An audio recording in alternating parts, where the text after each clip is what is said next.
ஒரு வருஷத்துக்கு தேவையான கஞ்சி வத்தல் ரெடி பண்ணுறதுக்கு 2 நாள் போதும். 72 வயசான என்னுடைய பெரிய மாமியார் அவங்களுடைய வில்லேஜ் மெத்தடில் எப்படி எனக்கு இதை செஞ்சு கொடுத்தாங்கன்னு இந்த வீடியோவில் முழுசாக சொல்லியிருக்கேன். Welcome to my channel. நான் உங்கள் பிரியா.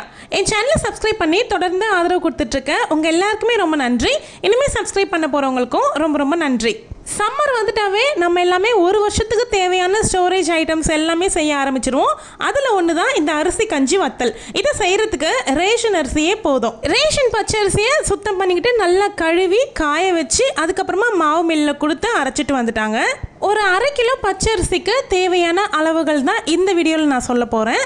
ஒரு 100 கிராம் அளவுக்கு பச்சை மிளகாய் எடுத்துட்டு நல்லா உப்பு போட்டு அரைச்சி வச்சுக்கணும். நல்ல பேஸ்ட் மாதிரி அரைக்கணும். இந்த வத்தலுக்கு கண்டிப்பாக ஜவ்வரிசி சேர்க்கணும். அப்போ சாப்பிடும்போது நல்லா இருக்கும். அதுக்கு அவங்க என்ன பண்ணிக்கிட்டாங்கன்னா ஜவ்வரிசியை தனியாக வேக வைக்கல, சுடு தண்ணி காய வச்சுட்டு அதில் ஜவ்வரிசியை போட்டு ஊற வச்சுட்டாங்க. இது ரெகுலரான ஜவ்வரிசி இல்லை, நல்ல பொடி ஜவ்வரிசியாக வேணும் அப்படின்னு சொல்லி கேட்டு வாங்கிட்டு வந்தாங்க. அது ஒரு பக்கம் ஊற விட்டுட்டு நல்ல ஒரு பெரிய பாத்திரத்தில் தண்ணி காய வச்சுக்கிட்டாங்க. அரைச்சிக்கிட்டு வந்த மாவுல இருந்து நல்ல 2 ஆழாக்கு மாவு மட்டும் எடுத்துக்கிட்டு தனியாக கரைச்சிக்கிட்டாங்க, கட்டி எதுவும் இல்லாமல். ஒரு சில வீடியோஸில் நான் பார்த்துருக்கேன், அரிசி மாவு கூழு மாதிரி காய்ச்சிக்கிட்டு அதுக்கப்புறமா வத்தல் போடுவாங்க. இவங்க எந்த மெத்தட் பண்ணாங்க அப்படின்னா, தண்ணி நல்லா கொதி வரட்டும் அப்படின்ட்டு தண்ணியை இறக்கி வச்சதுக்கு அப்புறமா அரிசி மாவை போட்டு கிளறி விட்டுக்கிட்டாங்க. அதாவது வில்லேஜ் சைட்லாம் களி கிளறுவாங்க பார்த்தீங்களா, தனியாக இறக்கி வச்சுக்கிட்டு அந்த மாதிரி பண்ணிட்டாங்க. என்னுடைய 2 மாமியாரும் சேர்ந்து தான் இந்த வேலையை செஞ்சுக்கிட்டு இருந்தாங்க. ஆனால் என்னையும் சேர்த்து வெயிலில் காய வச்சுட்டாங்க. அப்புறம் தண்ணி சூடாகட்டோன்னு அதில் கொஞ்சம் பெருங்காயத்தூள் சேர்த்துக்கிட்டாங்க. அதுக்கப்புறமா நம்ம ஊற வச்சுருந்தோம்ல அந்த ஜவ்வரிசியை அதில் தண்ணியை இருத்து வச்சுக்கிட்டாங்க தனியாக. அந்த ஜவ்வரிசி ஊற வச்ச தண்ணி லாஸ்ட்டாக தேவைப்படும் அப்படின்னு சொன்னாங்க.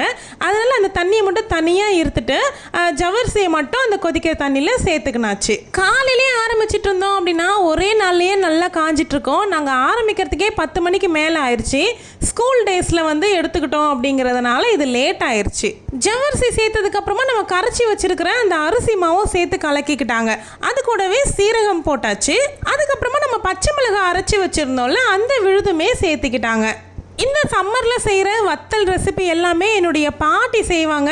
நான் சின்ன பிள்ளையாக இருக்கும்பொழுது நான் பார்த்துருக்கேன். ஆனால் நான் ஒரு தடவை கூட செஞ்சு பார்த்தது கிடையாது. என்னுடைய மாமியார் கூட எனக்கு செஞ்சு கொடுத்ததெல்லாம் கிடையாது. அவங்களுக்கும் அவ்வளோ ப்ராப்பராலாம் செய்ய தெரியாது. இப்போ இவங்க செஞ்சதை நான் பக்கத்துலேயே இருந்து வீடியோ ஷூட் பண்ணேன் அப்படிங்கிறதுனால நான் நல்லாவே கற்றுக்கிட்டேன். அடுத்த தடவை நானே செய்கிற அளவுக்கு நான் கற்றுக்கிட்டேன். எல்லாமே சேர்த்துட்டதுக்கு அப்புறமா கேஸ் ஸ்டவ்வுக்கு மாற்றியாச்சு. ஒரு சிலவங்க என்ன பண்ணுவாங்கன்னா, கேஸ் ஸ்டவ்வில் இப்படி சிம்மில் வச்சுட்டு அதுலேயே அரிசி மாவை கொட்டி கலக்கிட்டே இருப்பாங்க. அது அப்படியே கஞ்சி மாதிரி ஆகி வந்துடும் வெந்து.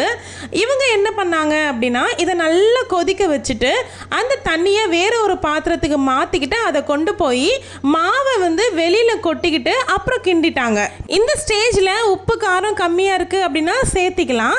இந்த வத்தல் உனக்கு 1 வருஷத்துக்கு வரும் அப்படின்னு சொல்லிட்டு போனாங்க. ஆனால் எங்கள் வீட்டுக்கெல்லாம் 1 வருஷத்துக்குலாம் வராது. நான் திரும்பவும் ஒரு வாட்டி செய்கிற மாதிரி இருக்கும். செய்கிறேன் அப்படின்னா இன்னும் பக்காவாக ஸ்டெப் பை ஸ்டெப்பாக நான் வீடியோ எடுத்து உங்களுக்காக போஸ்ட் பண்ணுறேன். இந்த மெத்தட் தான் நான் சொன்னேன். இந்த மெத்தடில் எங்கள் பாட்டி செய்ய மாட்டாங்க. அவங்க அடுப்புலையே வச்சு தான் கஞ்சி மாதிரி காசுவாங்க. உங்கள் வீட்டு சைடு எப்படி செய்வீங்க அப்படின்னு கமெண்ட்டில் சொல்லுங்கள். இது எனக்கு புதுசாக தான் இருந்துச்சு. கேட்டதுக்கு அவங்க சொன்னாங்க, நாங்கள்லாம் வில்லேஜில் இப்படி தான்மா செய்வோம், இந்த மாதிரி செஞ்சு வச்சுக்கிட்டு தான் நாங்கள் வத்தல் காய போடுவோம் அப்படின்னு சொன்னாங்க. சரி, ஓகே, அவங்க பக்குவத்திலே விட்டுறணும் அப்படின்னு சொல்லிட்டு நானும் விட்டாச்சு. மாடியெல்லாம் நல்லா பெருக்கி சுத்தப்படுத்திக்கிட்டு புடவையை நல்லா விரித்து வச்சுக்கிட்டு அதில் தான் பொடிய ஆரம்பிச்சிட்டோம். நல்ல டைமு 11:45 மணி இருக்கும். நாங்கள் எடுத்துகிட்டு போகும்பொழுது வெயிலில் செமையாக காஞ்சிட்டேன். ஆனால் அவங்களுக்கு சுத்தமாக வெயிலே தெரியலைங்க. எனக்கு பயங்கரமான வெயில். என்னத்த இது செம்ம வெயிலாக இருக்குது அப்படின்னா, பரவாயில்லம்மா போடுமா அப்படின்னு சொல்லிட்டாங்க.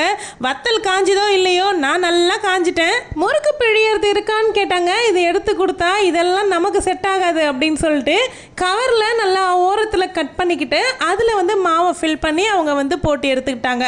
அப்புறம் எனக்குமே ஃபில் பண்ணி கொடுத்தாங்க. நான் இதை வச்சு பிழிஞ்சு எடுத்துக்கிட்டேன்.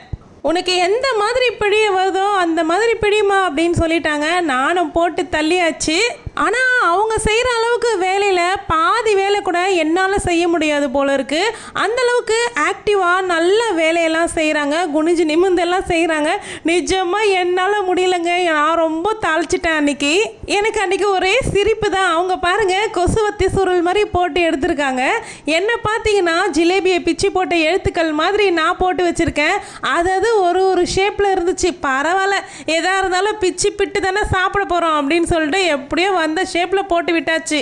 சின்னத்தை ஒரு ஓரமாக உட்காந்து ஃபில் பண்ணி கொடுக்குற வேலையில் பக்காவாக ஐக்கியமாயிட்டாங்க. ஆனால் நானும் அத்தையும் சேர்ந்து தான் மொத்தமாக போட்டு எடுத்தோம். ஆனால் பரவாயில்ல, இதுவும் ஒரு ஜாலியான எக்ஸ்பீரியன்ஸாக தான் இருந்துச்சு. வில்லேஜ்லலாம் இப்போ உண்மையிலேயே ரொம்ப ஜாலியாக இருக்கும் போல இருக்குது.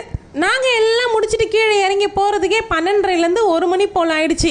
அந்த அன்றைக்கி ஒரு 5 மணி நேரம் தான் காய வச்சோம். 5 மணிக்கு வந்து எடுத்தாச்சு. எந்த அளவுக்கு காஞ்சிருக்கு அப்படிங்கிறதையும் நான் காமிச்சிருக்கேன் பாருங்கள். ஆனால் உண்மையாலே எங்கள் மாமியார் கூட வந்து இவ்வளோலாம் வேலை செய்வாங்களா அப்படின்னு கேட்டிங்கன்னா அதிகமாக செய்ய மாட்டாங்க. இவங்க வந்து அந்த அளவுக்கு வேலை செய்கிறாங்க, பயங்கரமாக வேலையும் வாங்குறாங்கங்க. ஆனால் நான் வில்லேஜில் கண்டு இவங்க கிட்ட மாட்டினேன்னு வச்சுக்கோங்க, அவ்வளவுதான். எல்லாம் போட்டு முடிச்சுட்டு கீழே போயிட்டு ஏசியை போட்டு படுத்தாச்சு. ஒரு 5 மணி நேரம் கழித்து வந்து பார்க்குறேன். இப்போது இவனை பாருங்கள், சின்னவனை ஏதோ ஒன்று எடுத்து வச்சுக்கிட்டே கட் பண்ணுறேன் அப்படின்னு சொல்லிட்டு செங்கலை தூக்கி வச்சுக்கிட்டு உட்காந்துட்டான். எதனா ஒன்று பண்ணிக்கிட்டே இருக்கணும், அவனுக்கு சும்மானு இருக்க மாட்டான். 5 மணி நேரம் கழிச்சு வந்து பார்த்தா நான் எழுதி வச்சுருந்த தெலுங்கு வார்த்தைகள் எல்லாம் சூப்பராக காஞ்சிருந்துச்சு.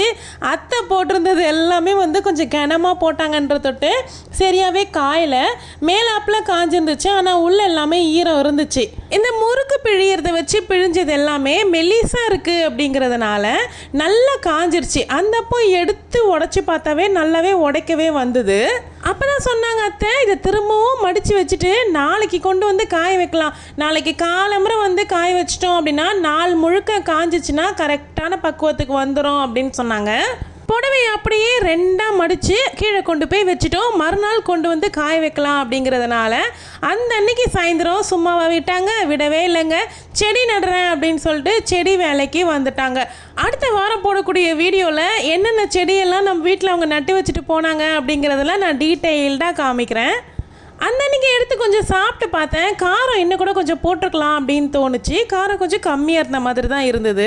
அப்போ தான் அத்தை சொன்னாங்க, நாட்டு மிளகாவாக இருந்தால் நல்ல காரம் உரைச்சிருக்கோமா, இந்த மிளகாய் காரமே வராது அப்படின்னு சொன்னாங்க. ஆமாம், அதுவும் உண்மை தானே.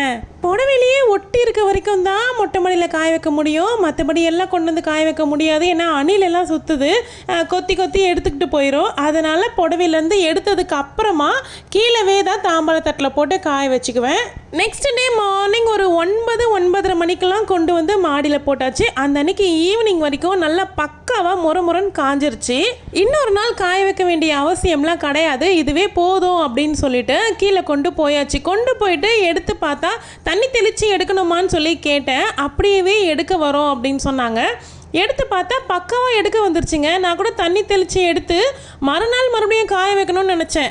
மொத்த வத்தலும் சூப்பராக எடுக்க வந்துருச்சு. இந்த மெத்தடில் தான் எனக்கு செஞ்சு கொடுத்தாங்க எங்கள் அத்தை. நீங்கள் எந்த மெத்தடில் செய்வீங்க அப்படிங்கிறத கமெண்ட்டில் சொல்லுங்கள். வீடியோ பிடிச்சிருந்தா லைக் பண்ணி ஹைப் கொடுத்துக்கோங்க. வத்தலை ஷார்ட்ஸில் பொறிச்சு காமிக்கிறேன். தேங்க்யூ.